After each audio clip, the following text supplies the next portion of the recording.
I'm going to talk a little bit about this.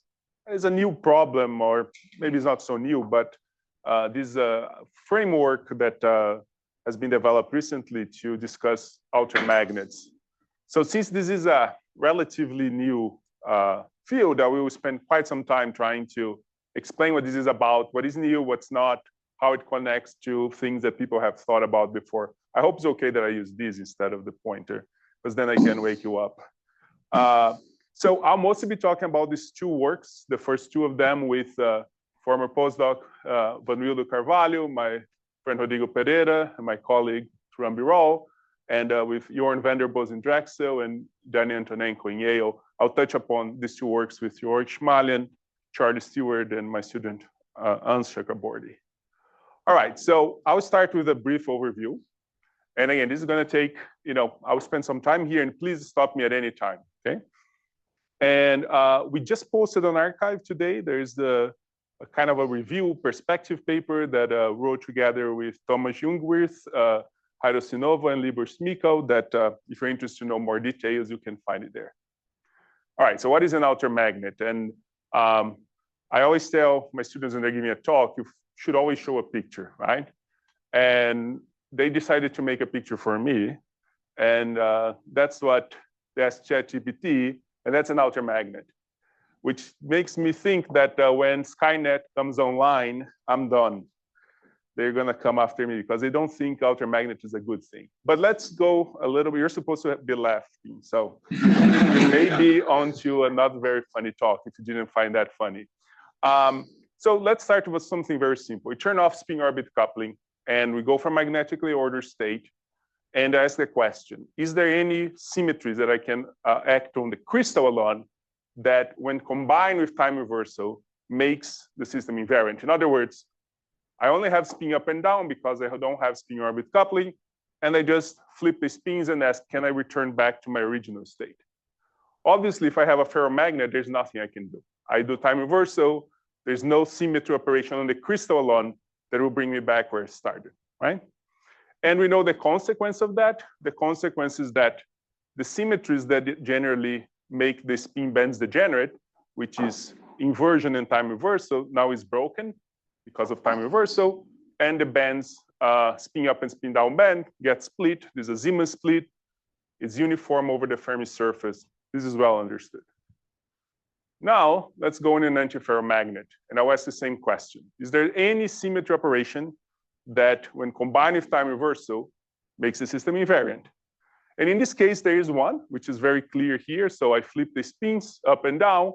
If I do a translation by a unit vector here, I'll go back to where it started, right? So this symmetry goes by T prime, which is time reversal plus translation. And because translation doesn't do anything on the momentum, it actually ensures that even though time reversal is broken, the spin bands, spin up and spin down, are not split, they're degenerate. And again, this is very well understood. I'm talking again, no spin orbit coupling, so everything is collinear, okay? Now, let's do something different. Let's say I start with the same kind of lattice that I have been showing you, but now I'll say that for some reason, and it has to do with chemistry mostly, I have local environments of these two atoms being different. Think of these as just some ligand fields. You could think of a cage or octahedron, and I'll show examples later, okay? Now, because of these two different environments, and you see I preserve the symmetry by relating them by 90 degrees, my new unit cell doubles. That's the new size of the unit cell. And now if I do spin up, spin down, if I do anti-parallel alignment of these spins, I ask the same questions. Are there any symmetry operations that make the system invariant? Now, you see now that translation is not going to do the job anymore because I actually don't change the translational symmetry. I don't break translational symmetry because now there are two atoms per unit cell. And this has to do with these ligand atoms, okay? But obviously, I have another symmetry that when I apply, will bring me back to here, which is rotation. If I rotate the system by 9 degrees and combine with time reversal, I get back where I started, okay? And this is not an antiferromagnet, and I will explain for various reasons why. And this is what's called an outer magnet. Okay? So if you want a very simple definition of an outer magnet, and again, this has been brewing since 2020, and I think became a very clearly formalized a couple of years ago in these papers by Libor Smiko, Hirasinova, and Thomas Jungwirth. So if you want a very simple definition, is a system that doesn't have spin-orbit coupling, and we'll go back to this point later because I will turn it on later, and it's invariant under a combination of time reversal and rotation. Okay? Yep. So I mean, it seems like you have a kind of a specific definition of antiferromagnets here. Like the example that you showed is one specific kind where you have a translation. Right. I guess a black-white. I'll get to this point of defining this properly in terms of group theory. Okay. Right now I'm just motivating, but it's a very good question, and I'll get back to it in 3 slides. Okay.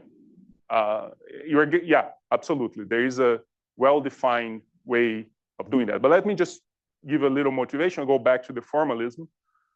So what's special about this? Well, now the opposite spin bands are related not by time reversal or inversion, is related by rotation. Rotation here, think it very broadly, could be proper, improper.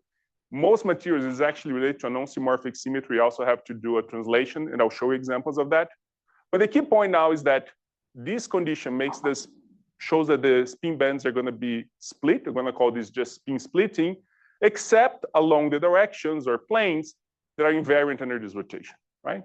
So generically, what happens is that I'm going to get spin splitting that have nodes, right? So another way, so this is just showing the spin splitting. This particular example, it has a D-wave form factor. So you can think of this, loosely speaking, as a D-wave ferromagnet, a G-wave or I-wave. So it's always an even parity modulation of your magnetization. And I know that you're going to immediately say, well, we know about this for a long time, and I'll go back to all of these points. I'm just giving you the definition right now, okay? So what is interesting, again, there is a nice analogy to superconductivity. You can think of D-wave Cooper pairing, compare this to the D-wave splitting or D-wave spin splitting. I'll go back and say this is a nice analogy, but it's incomplete, and I'll tell you later why. Now, this is an example of something that people have been thinking for a while, which is how can I get spin split bands of systems that don't have spin-orbit coupling, that are centrosymmetric, and that are collinear magnets with compensated magnetism, okay? So these, again, you can find earlier papers or recent papers talking about this, and they goes by the name non-relativistic spin splitting because you don't need spin-orbit coupling. Why?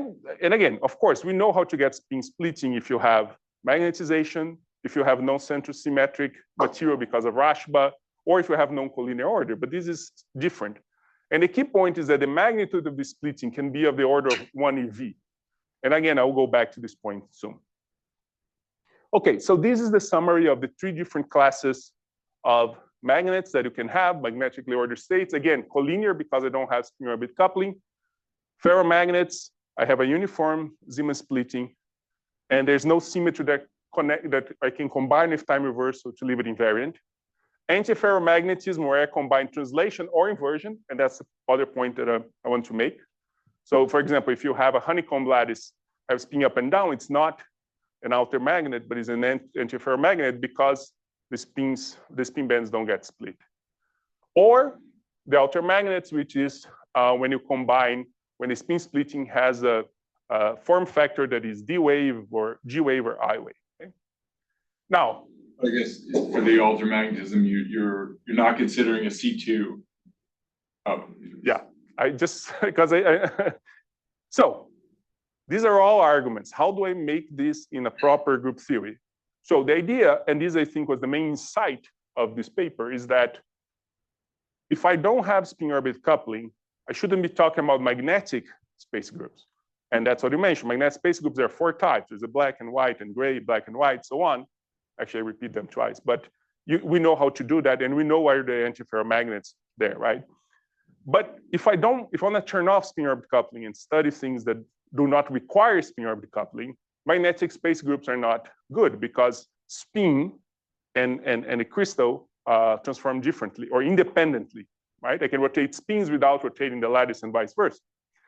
There is a formalism for that I actually had never heard before, but I assume some of you may have heard it. It's called spin groups, developed back in the 60s or 70s by Litvin.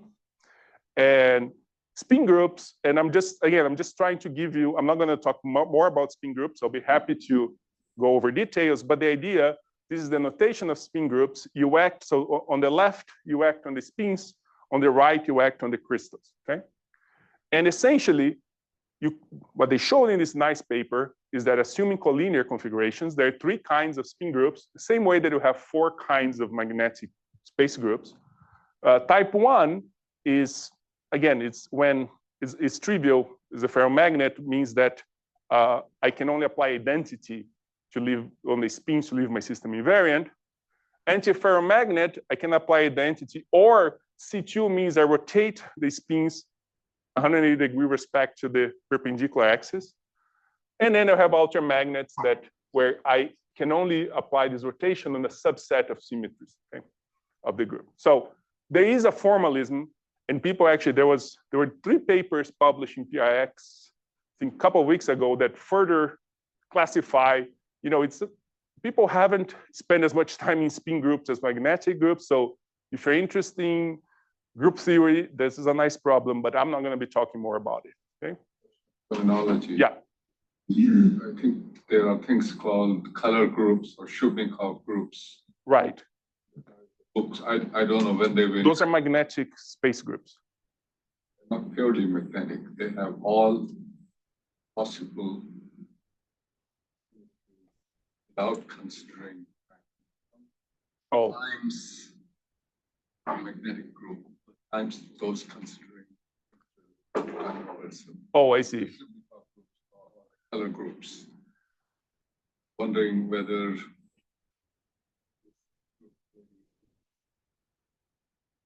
selecting some of that, I see, or inventing something new. I wouldn't be able to tell you. I don't. Again, I think the paper that outlines these groups was back in the, I think, 60s or 70s.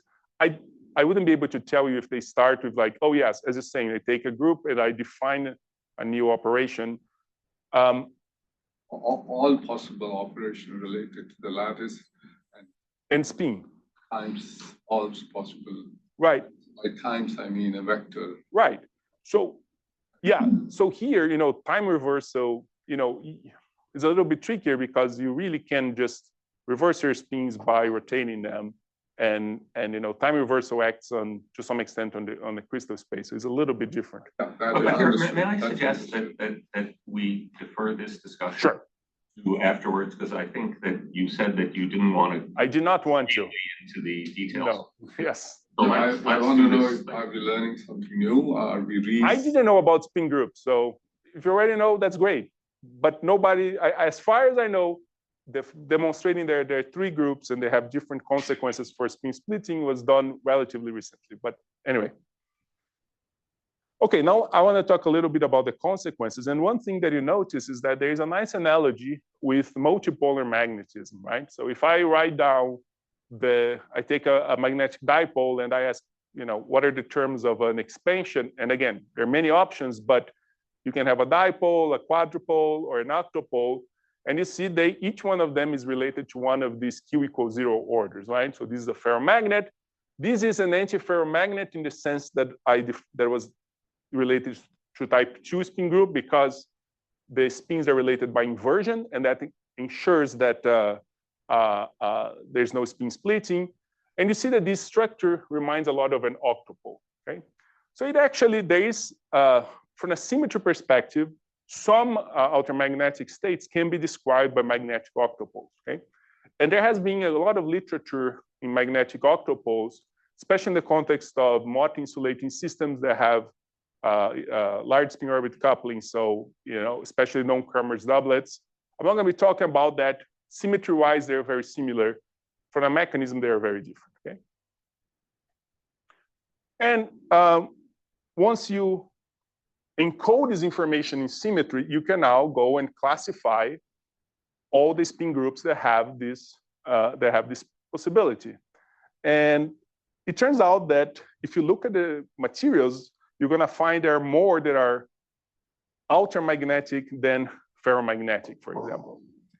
And again, all you need to find is sublattices that have opposite spin, and the sublattices are related by a rotation or by a symmetry of the system. The main candidate that people start looking for are the rutiles, because they have exactly the structure that I drew here. Ruthenium oxide was proposed to be one. If you do DFT, you see huge spin splittings of order of EV. Manganese difluoride has been studied a lot. If you look at the 80s, there's lots of neutron data, and we know very well this spin structure. Okay? And since then, again, you can use DFT, you know the recipe, and people have proposed a bunch of these different materials that would have these spin splittings. And as you can see, the energy scale can be very large. Okay? And again, as I'm trying to say, everything is kind of there, and people have touched upon this. Now there's just a formalism that you can make these things in a more systematic way. Experiment-wise, the situation is as follows. I would give you the three main systems that have been studied. Ruthenium oxide, as I mentioned, was proposed to be an altermagnet because there were papers back 7-8 years ago that found that the ruthenium oxide had a magnetic moment, which would be consistent with this kind of order. Situation is much less clear now. If you look at there's data where you look at it and you see the change in the magnetic symmetry, but people did μSR, they see no oscillations. There seems to be a strong dependence of whether you're looking at bulk or films, the thickness of the films. From first principle perspective, Rosser, Valenti, and Igor Mazin have a paper showing that ruthenium oxide is kind of close to, but not really magnetic. So this is still an open question. Wait, I'm sorry, just to be clear, even after all these years, people are arguing about whether there's any magnetism. Yes, in dioxide. precisely. It's kind of amazing. It is amazing. That's one word to describe it. Yes, absolutely. After all these years, yeah, there are conflicting data. It would be nice to have things on the same samples, but anyway. Any neutron scattering? Yes, there's one that sees a moment and one that doesn't. This is bulk. No, that's mu. That's muon. Muon, The same paper reported neutron. is diffraction. Yes. Diffraction data. This paper and this paper, I wrote muon, but they also do neutron in single crystals. And one finds a moment of 0.05 and one doesn't find any moment.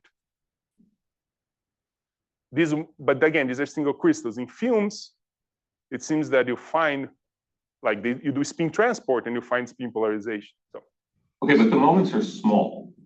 yes, if in the single crystals, If there's a moment, if there is, it's very small. that's why it's a Yes. magnet of some kind, even though it's an Correct. instant piece. It's a metal. Oh, it's okay. Now Yeah, ruthenium oxide is a metal. Yeah, manganese difluoride is an insulator. 0.54 magnet. 0.05 is really small. Yeah. Is that consistent with just DFT on So there's this very recent paper by Rosser, Valenti, Igor Mazin that they did DFT plus U. Now, how much do you want to bind DFT plus U? But they say that if you fix the value of U, the usual story, right? You fix U to fit to get the crystalline properties, it wouldn't be magnetic. Okay, the ground state is not magnetic. But if you dope a little bit with Holds oxygen vacancies, then it is. So it's the Fermi level, the question of where the Fermi level lies. I know they claim it's a matter of U, not U. Sorry, I had to make this joke. But DFT plus U. Now, I would like to see I think everybody wants to see different, this is a metal, right? But still, just pure DFT without the U doesn't work. I mean, there's spin splitting in any case. No, because it's really a matter of whether there's ordered moments or not. It's not a matter of what is the magnetic ground state. If it is one, we know which one it is. The matter is it's the energy difference. Yes, exactly. Yes, yes. Oh, but I'm sorry. So the statement is that it's close to some kind of critical point to magnetism, and there's argument about which side of the. Correct. And okay. And yeah. You know, oxygen vacancy. Yeah, but there was moment. Yes. So this was a poster child of ultramagnetism a year ago, and now it's a child that not your favorite anymore. Yeah. If you ever watch it, do I make this joke or not? The Field of Dreams? No. This is Dottie. This is Dottie's sister. No. Okay, never mind. No one. Okay. Our new, proud members of ultramagnets is manganese telluride and chromium timonide. This is actually, there's no question that they're magnetic as far as we know. And here actually there's ARPES and spin-resolved ARPES data that show very good, strong evidence for ultramagnetism, okay? These are actually G wave with letter G. My accent sometimes make people confused with D, and her hexagonal systems. They're actually identical in spin groups, but when you turn on spin orbit coupling, they have different magnetic groups. And that's something I'll touch upon later. So again, why are people excited? So the people that start to think about this, they're excited for spintronics, and that's not my field, but I'll just mention that the idea is that you can have direction selectivity of spin currents, right? If you apply along the current in one direction, you get spin current, in the other you don't. And the other argument is that it has the advantage of an antiferromagnet in that you don't have a magnetization, but it also has very quick response or low energy for the spin waves as a ferromagnet. So this has been widely explored. There's another set of applications or proposals that is making interfaces of superconductors and ultramagnets. And the idea, again, people looked a lot in how you do a ferromagnet and a superconductor interface. And here you can see that you have a D-wave symmetry on the ultramagnetic side, for example, instead of the superconducting side. So since it's easier to find stable superconductors, they're S-wave, this could open some new phenomena people have proposed, from non-trivial Josephson effect and underwave reflection to the possibility of having Majorana modes or topological modes and so on. Okay. All right, and I'll just mention one more thing before ending this introduction, is that if you ask experimental lithography, what is the order parameter? What is the signature? Almost every ultramagnet except for one class has something called piezomagnetism. This is an effect that goes back to Dzialujinsky. And it is the fact that if I apply a magnetic field, I get a symmetry breaking lattice distortion.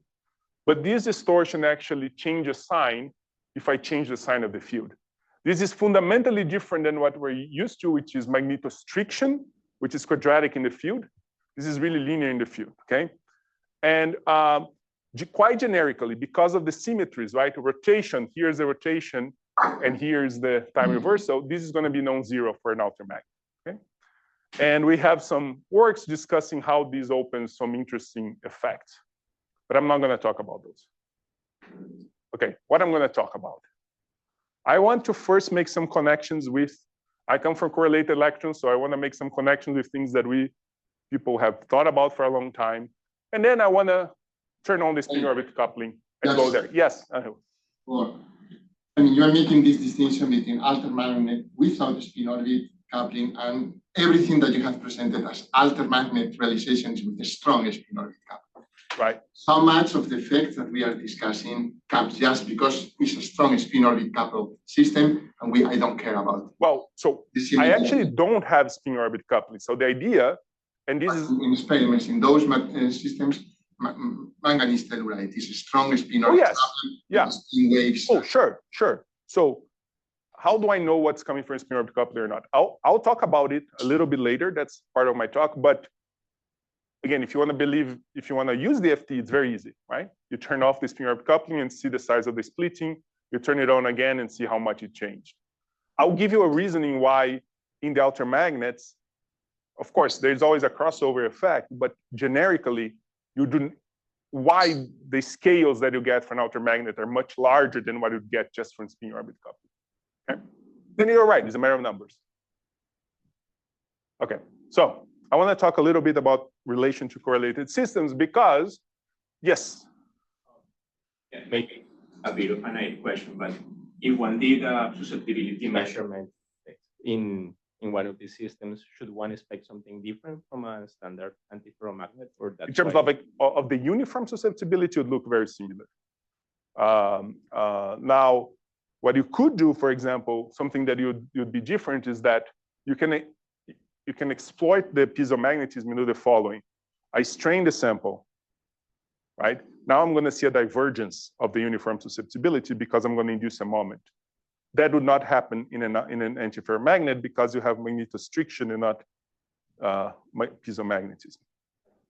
So that would be, that's why I say that what experiment you do, strain the thing, it should look like a ferromagnet. Or apply a field, it should look like pneumatic. Okay. All right. Okay. So when you talk about this, the first thing that comes to mind if you're working correlated systems is Pomerantjuk instabilities. Okay. So just a very quick overview, and I want to show you what's similar and what's different and how it relates to previous work. Right. So the idea is I have a Fermi liquid phase, and Pomerantjuk studied this. What are the instabilities? You write down your interaction, you expand in different channels because it's all spherically symmetric, are described by the angular momentum, and it can be spin singlet or spin triplet. Okay? And then you have a family of instabilities depending on which component of the interaction on certain angular momentum or spin becomes larger than a threshold. L equals 0, S equals 1 is precisely ferromagnetism, and this is nothing but a Stoner criterion.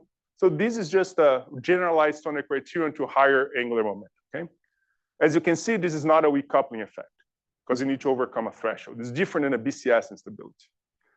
But this has been studied, and a lot of us have thought about it. And you can think of the two different sectors. There's a charge sector, and then you're essentially writing down densities of the charge densities, if you wish. And of course, you have L equals 0 would mean that I just increase my Fermi surface size, and that's not going to happen because of charge conservation, but this usually is used to map or to study phase separation. L equals 1 would mean that I have a current, okay? A charge current going in one direction. And well, Chandra worked on that in a different context, but you can have L equals 1 as. You know that. Yes, and I'm going to say that later. You cannot have a spontaneous current to the Bloch theorem. Whether you can have loop currents or closed currents, a different story. I'm not going to talk too much about it. L equals 2 is quadrupolar order, is a distortion of a Fermi surface that breaks rotational symmetry, and that goes by the name nematic. And people, including myself, have been working on that for many years. You can do the same in the spin channel, and that hasn't been as much discussed. Of course, L equals 0, ferromagnetism has been discussed a lot. L equals 1 is actually the case where you have spin current. So spin up bands displaced in one direction, spin down in the other one. This phase actually has been discussed. Jorge Hirsch many years ago, and Shuzhen Zhang and Kongjun Wu discussed how you can get this phase. And there is the L equals 2 phase where now you have different distortions of the Fermi surface for spin up and spin down band. This is the same as a magnetic octopolar moment. And I think this paper studied a lot of this phase by Eduardo, Shuzhen again, Kai-Sun, and Kongjun Wu. And they called this nematic spin nematic, which is not the best name, but anyway. But you look at these and say, oh, this is identical to the kind of spin splitting I'm getting for an outer magnet. Okay? And that's actually something that I find appealing, that you can see the same symmetry broken phase coming from two different ways. And that actually, for me, it offers a way of thinking of the symmetry consequence, the low energy properties of this state. Now, what is very important is that the mechanisms are fundamentally different. The Pomeranian-Chuuk instability is a purely electronic instability. It needs to overcome a threshold. And why it's very hard to find materials that have higher angular momentum, Pomeranian-Chuuk instabilities, especially in the spin channel, is because it's generally expected the first one that will diverge is going to be the one that is ferromagnetic. And L=1 channels, you have conservation laws that forbid. That's what Chandra was complaining about earlier, and I agree.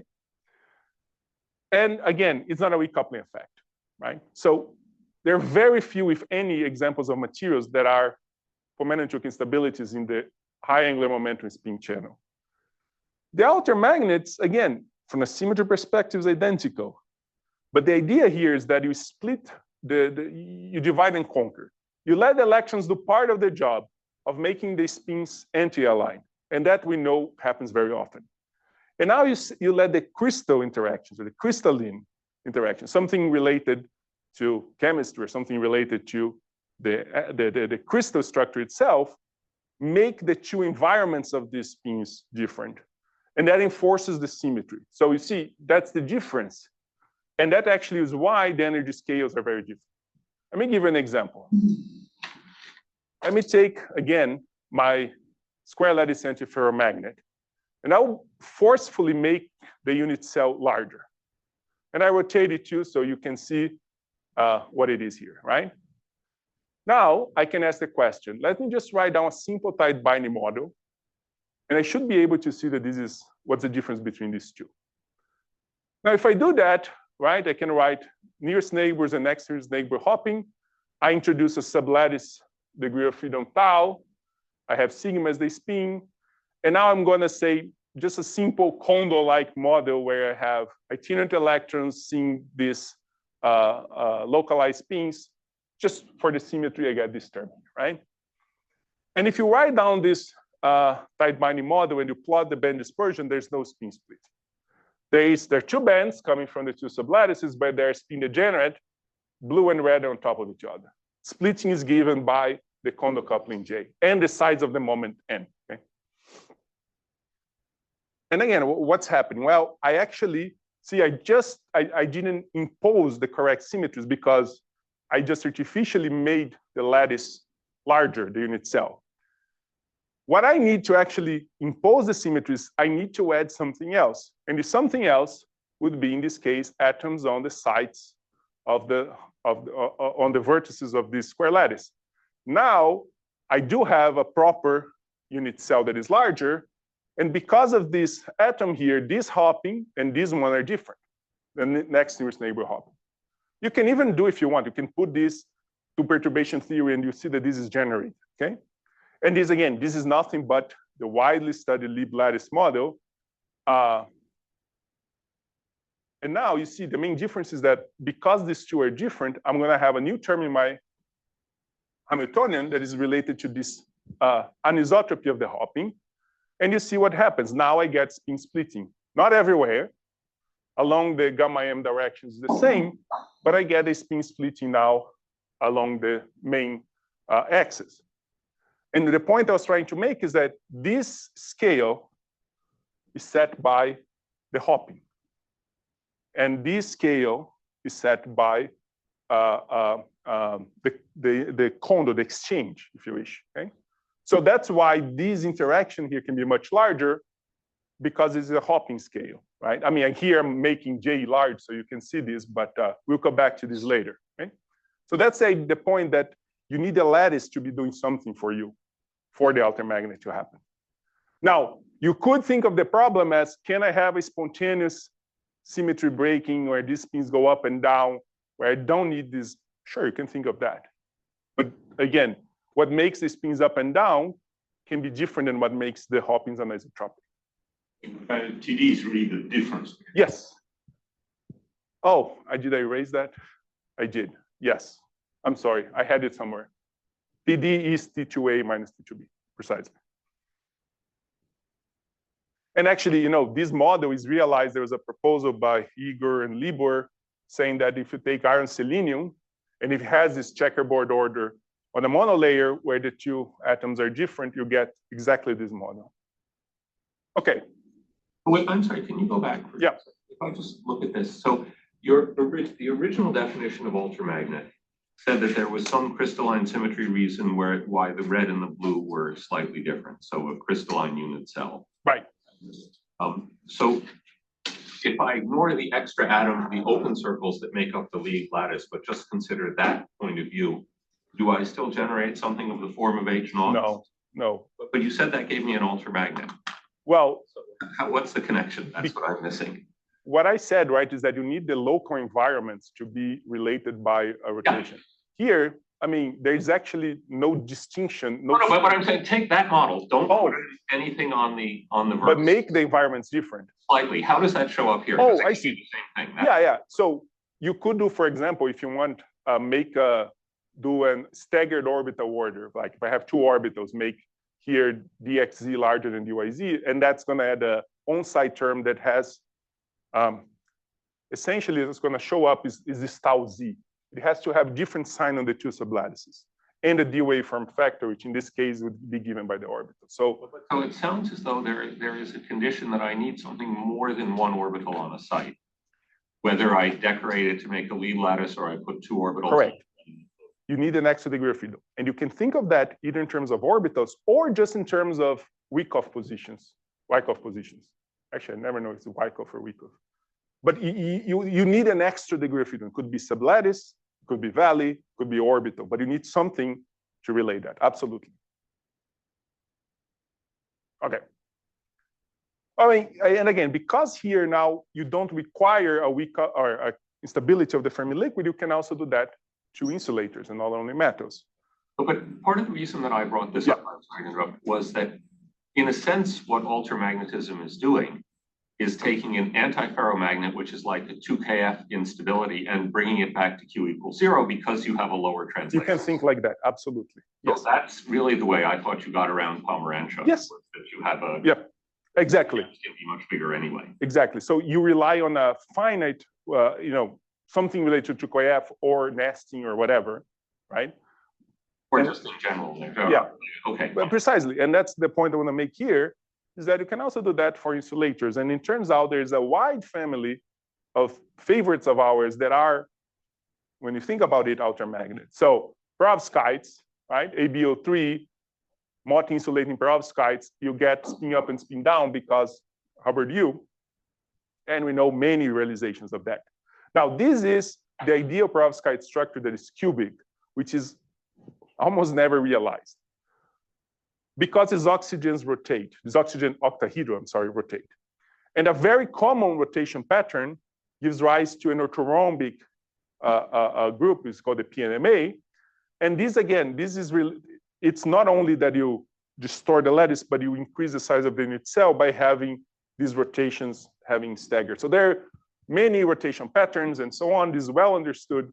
And this, when I mention this chemistry, is because AbO3, as I said here, depending on the size of the cation, the oxygens need to rotate to accommodate it. And there are well-known rules of material science that you know this very well, okay? But now, I can show you, and I'll go step by step, how this is an ultramagnet, okay? So we start with this unit cell, and again, paramagnetic, and it goes back to your point, and paramagnetic and magnetic unit cell are different. Here, they're the same. But that's not enough. I need to show that it's related by rotation, not by inversion. How does it work here? Let me go step by step. You start to spin up and spin down, and now I do time reversal, okay? And again, this is a projection. So think of this in the plane, and these are the octahedral. Okay. Now, I will do a 180-degree rotation. So I just took this axis here and did a rotation. So you see what was here goes here, and I change the sign. It's still not the same. Well, it's because I need to do half translation. Okay? And then I get back where I started. And that's a generic property. When I say this related by rotation, that's true. Most of the times, however, it's going to be accompanied by half translation. So it's usually a non-symmorphic operation. Here's a screw axis. It could be a glide plane and so on. Okay?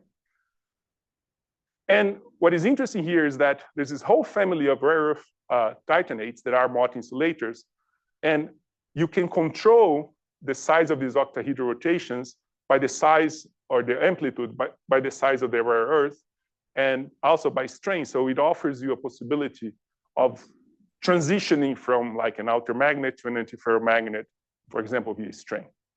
Rafael, the overwhelming majority of oxides have these octahedral rotations. Exactly. You should relabel everything with codons from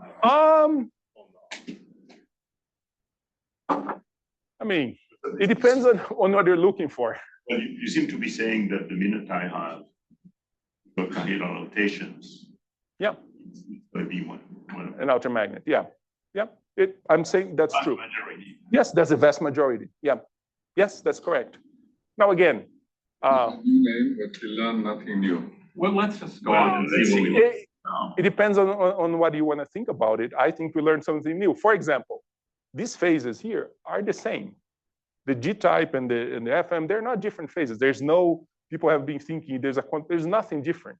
It's just that when I turn on spin orbit coupling, I'm just rotating this outer magnetic moments. And in one case, I induce a ferromagnetic moment, in the other small, but symmetry-wise, they're exactly the same. So one thing you learn is that there's absolutely nothing here in the middle. Okay. Anyway, all right. Now, for the next 15 minutes of my talk, I actually talk to you about some new things we did, which involve spin orbit coupling. And the idea is that, sure, we can, turning off spin orbit coupling is very useful. We do this all the time. We write Heisenberg models and so on. But in the end of the day, I'm going to have spin orbit coupling. And I want to see what happens when I put it back, okay? We know what happens in a ferromagnet. It essentially forces the moments to point along certain directions. What about an outer magnet? So the main thing that happens, so as I said, you can write down the spins as spin density times D wave or G wave or I wave. Anyway, an odd and even parity form factor that vanishes as T goes to 0. So it turns out that the moment you turn on spin orbit coupling, this is no longer the case. What happens is that each spin component acquires a different modulation. So there's no summation here, okay? This is a spin component, and each one of them is going to have a different form factor. Sometimes different D wave form factors, sometimes different, even one is D wave, the other is G wave, okay? What I'm trying to say is that the moment you turn on spin orbit coupling, this idea of collinearity is kind of lost, okay? And sometimes this will lead to inducing a weak ferromagnetic moment, but it also has very important properties for the topological properties of the spin splitting nodes. Can I ask you about that first point? So Yes. They must display non-collinear configuration Of spins. So you're saying if you start from an alter magnet, then turning on spin orbit forces the spins to be non-collinear? I will explain in more details what I mean by that. It forces the spin density to be non-collinear. And I'll show you how this, I'll show a DFT calculation where you can see more precisely what I mean. But yes, in general, there are going to be only some high symmetry directions where you have some collinearity, but you're going to add a spin texture generically. I'll just give you a very simple reasoning why this happens. You start with a D wave form factor. This is what is proposed for all these rutiles. It's a Kx, Ky times a spin. Now I turn on a spin orbit coupling. I need to, the spin no longer transforms as reduced representations of SO3, but of the tetragonal groups. So sigma Z and X and Y have different properties, okay? Let's put the spin along Z. Now I have Kx, Ky, sigma Z. This is B to G, this is A to G, so I get a B1G reduced representation. But I can also form B1G reduced representations with X and Y spins. And again, I know that if two objects transform as the same reduced representation, they both have to be present in my Hamiltonian. And there's a very simple way of capturing that. You can write this in terms of a D vector, which now each component of the D vector is a different D wave form factor. Okay? Here's YZ, XZ, and XY.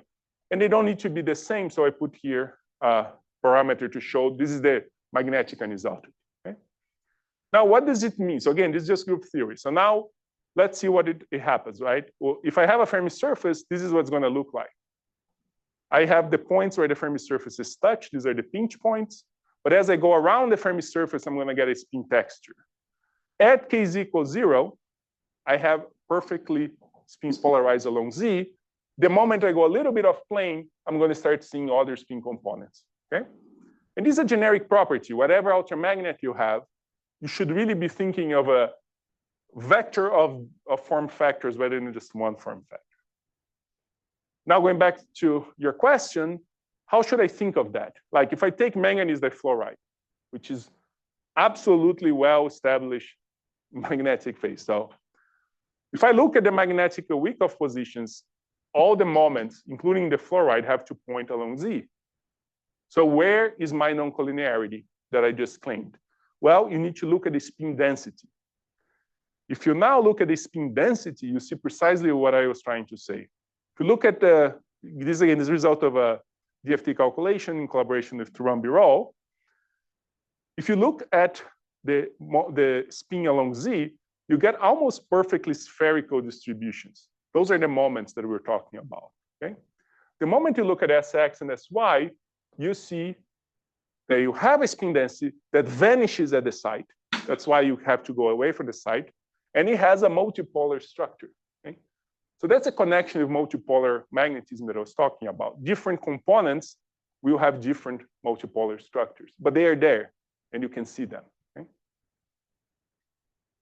Now, the other point is that if I have, let's say that I put the moments in the plane, now this transforms as the EG reduced presentation, which is the same one as ferromagnetism. So what it means is that if I start with an antiferromagnetic space, with an outer magnet, turn on spin orbit coupling. If my moments point out of the plane, it doesn't have any weak ferromagnetism. But if it's in the plane, it has weak ferromagnetism. Okay? Now, and that's what I said. You can start with the same spin group, but the moment you turn on spin orbit coupling, you can end up in different magnetic groups. Now, why does it matter? Let's say that I have, this case where I point in the plane, right? Now you can say, well, how do I know it's a ferromagnet and not an outer magnet? There are a couple. Well, you can ask about the size of the moment, first of all. But more importantly, if you calculate quantities that are, for example, anomalous Hall effect, or also you can also do Kerr rotation. Anomalous Hall only is going to exist if the moment's pointing in the plane. Now, you can say, oh, so it's coming from the magnetization. No, it's actually not. This is just a prefactor, but they have a large effect that is coming from here times the prefactor that comes from here. Okay?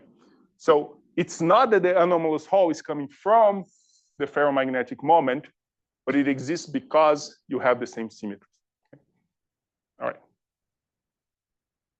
And I'm going to skip this, but for these two, for the chromium timonide and manganese telluride, there's something very interesting that they see in the experiments in ARPAs that out of this is the G wave form factor, it vanishes at k is equals 0, and then you get the other spin components having a D wave form factor. So you also see that. I can explain that later, why you make an analogy with triplet superconductivity. But I want to just tell you a little bit about, okay, what it does to the properties of the system. So let's start with this D wave ferromagnet. And let me look at the nodes of the spin splitting. So the nodes are planes, right? There's when kx equals 0 or ky equals 0. Now I turn on spin orbit coupling, I need the three components of the D vector to vanish at the same time to get a node. And you can show that this is going to happen on these three lines. Okay? There's something special. You can ask, okay, there's a nodal lines. Are they topologically non-trivial? Well, they actually, in terms of the global symmetries, they're trivial. But you can see that these lines are fixed to high symmetry directions. That's because they generically lie in the intersection of two mirror planes. So these are crystalline protected nodal lines. Okay? That's why they're pinned to these directions. But why does it matter? It matters because there's something non-trivial that happens then. Let's apply a magnetic field. you can understand the magnetic field as a displacement of this D vector. Okay? If the magnetic field is applied in a direction that breaks these mirror symmetries, the lines are immediately gapped. That's what you would expect, right? I apply a field, I should say uniform Zeeman split, or at least a Zeeman splitting everywhere in the Fermi in the band structure. If, however, I apply the field perpendicular to one of the mirror planes, the nodal lines I just removed. Remember, I said there's in the intersection of two mirror planes. Well, I just remove one mirror, but I still have another one. So these lines cannot disappear immediately. What happens there, and again, this is going to become parabolas, and you can show what happens, that as I start increasing the field, I decouple these lines from these high symmetry directions, and they form loops that need a critical value of the field to collapse. This is a topological transition between a nodeless phase and a nodal phase. And it's very similar to, for example, if you have a nodal superconductor where the nodes are accidental, meaning they're not enforced by symmetry, and they go away. It's technically a quantum phase transition. Not technically, it is a quantum phase transition. But what is interesting here is that it actually shows that this is very stable. So it's a very counterintuitive effect that you imagine that if I apply a magnetic field, if it's a paramagnet or an antiferromagnet, I just open a gap everywhere. The gap here doesn't open everywhere because of this protection that, again, is enforced by mirrors and spin orbit coupling.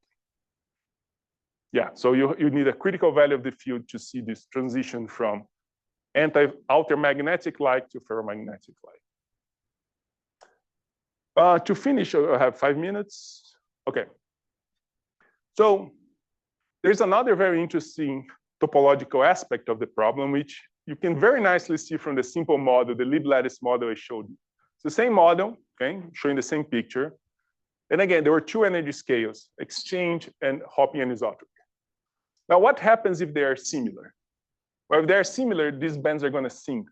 And you see what's going to happen. They're going to cross. It's exactly what happens here, right? Now, you see, when these energy scales are similar, I see two kinds of crossings. There's a crossing between opposite spin, same sublattice. Plus and minus here is just the sublattice degrees of freedom. These are the nodal lines that I just told you about along the diagonals. But now you see crossings of same spin, opposite sublattice band. Okay? These crossings, actually, they are Dirac points or Dirac crossings. And they have a very nice origin. In this model, you can see that Lieb lattice has this quadratic band touching at the endpoint. And this outer magnet is a perturbation that splits them into two Dirac points of opposite spins, but along opposite directions. And that's the symmetry, right? You get something along X, something along Y, and different spins. And the key point is that, again, this is not necessarily present. If I start increasing the magnetic moments, there's a point where they meet at Y and they are removed, right? But they are, you expect that they probably exist there, right? Now, again, what happens when I turn on spin orbit coupling? You get this Kane-Malley kind of term, and you split these Dirac points. What do you get? You get non-trivial turn bands, right? So you get, this is protected by this horizontal mirror, right?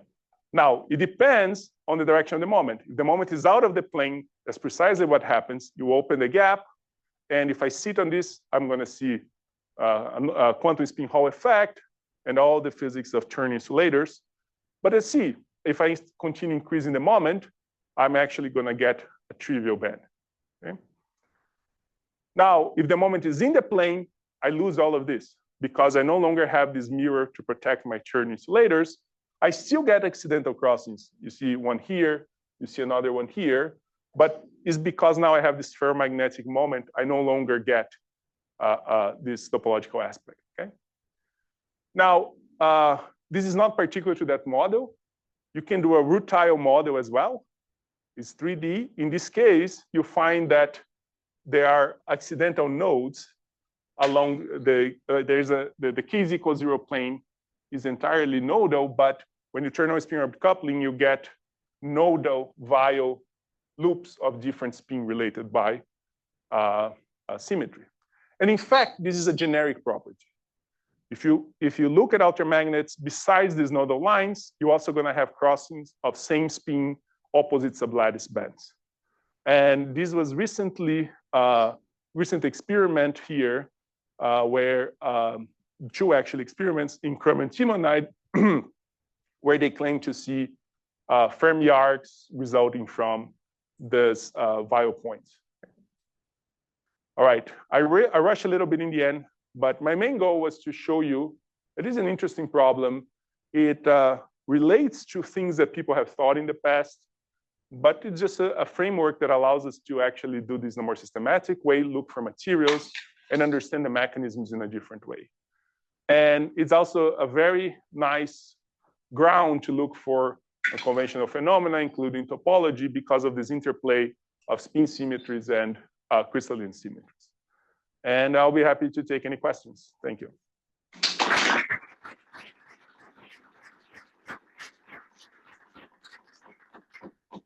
All right, questions first from the room. I'm not sure there's anybody actually on Zoom, but anyway, questions. So from the After Mike, just in yeah, case, there probably isn't anybody. I can do that. So from the application point of view, right, the really interesting thing is the large spin splitting. And I guess the reason antiferromagnets are good is because actually they can come with large Néel temperatures, right? Right. That's yes. So that's another that's reason. the Yes. point. Yes. Right. So among all the zoo of materials you presented, which ones are the ones that are most considered for applications in that sense? So spintronics. it started with ruthenium oxide because the proposed transition temperature is 500 Kelvin, but there are lots of questions. But I think manganese telluride. And they want metals, right? Or It doesn't need to be both. metals. It could be either. But chromantimonide, and so manganese telluride, I believe the transition temperature is above room temperature. I'm trying to remember chromantimonide. I think it's pretty high too. So yeah, a lot of these altermagnet candidates, and manganese telluride is one of them. It's all the transition is above room temperature. So you have all of these building now, as you said, at room temperature. Are there ones with cheap elements?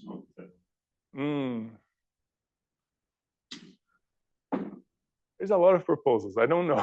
I suspect. Okay, so I don't think so, because how do you build this? Usually, you take a magnetic atom, right? You need manganese, iron, nickel, copper, chromium, right? Okay. And a lot of people have focused on oxides because you get these cages, but there are other ones. There are like some that have aluminum cages and so on. So I wouldn't be able to tell you how they cost. But if you find a cheap one, maybe we can start a company.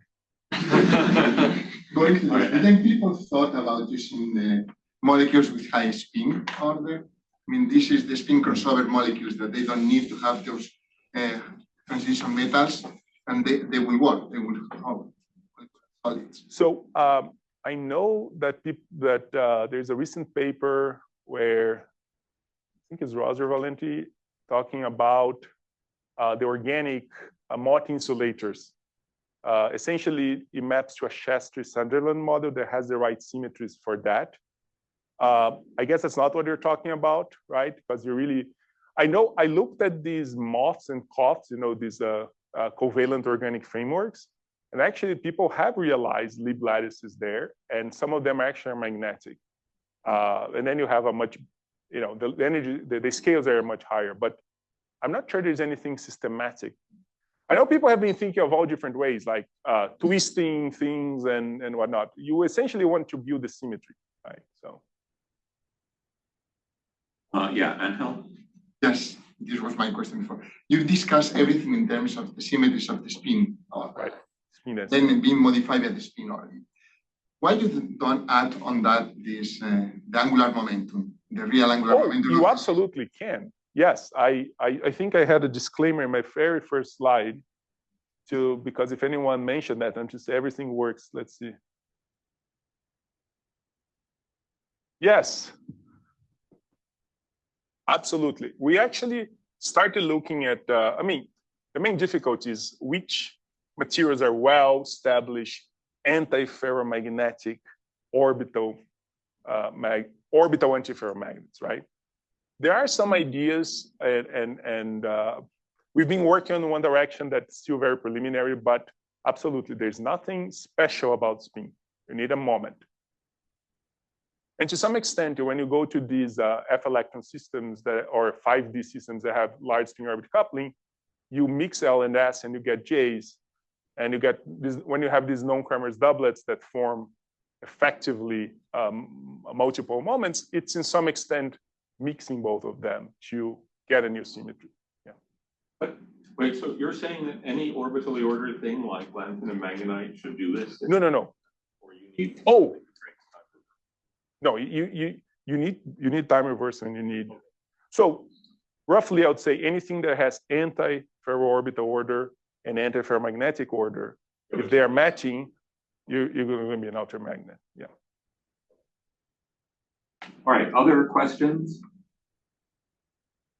So it does the ultramagnet nature imply anything unusual about the collective modes? If you know, I think of something which is near a critical point.